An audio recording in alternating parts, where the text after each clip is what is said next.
Il coronavirus è ancora presente in Veneto e il presidente Luca Zaia firma un'ordinanza per ridurre ulteriormente il rischio di diffusione del contagio.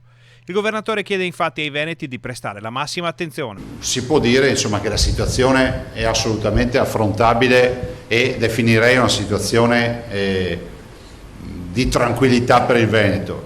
Resta fermo il grande tema, da un lato, del rispetto di non abbassare la guardia. Anche questa mattina dei vostri colleghi mi chiedevano, e giustamente adesso vanno, si fa sempre più vedere immagini di assembramenti, feste e quant'altro. È assurdo, non bisogna abbassare la guardia, perché comunque il virus, se anche in maniera minimale, se anche con minor virulenza, c'è, e quindi l'utilizzo della mascherina nei luoghi chiusi e negli assembramenti è fondamentale. Zaia ha firmato un'ordinanza che prevede l'obbligo di isolamento fiduciario per 14 giorni per chi viene a contatto con un soggetto risultato positivo al tampone, per chi entra in Veneto da paesi ritenuti a rischio e per chi presenta i sintomi di un'infezione respiratoria con temperatura superiore ai 37,5 gradi.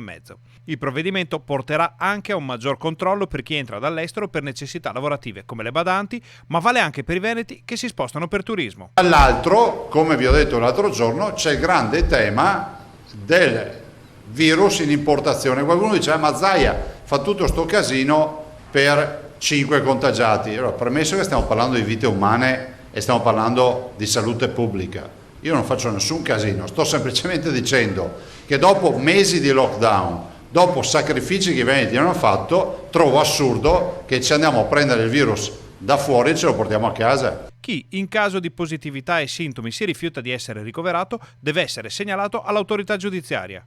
Se un negativo viola l'isolamento, scatta la multa di 1.000 euro. Se l'isolamento è violato da un positivo, si rischia il carcere.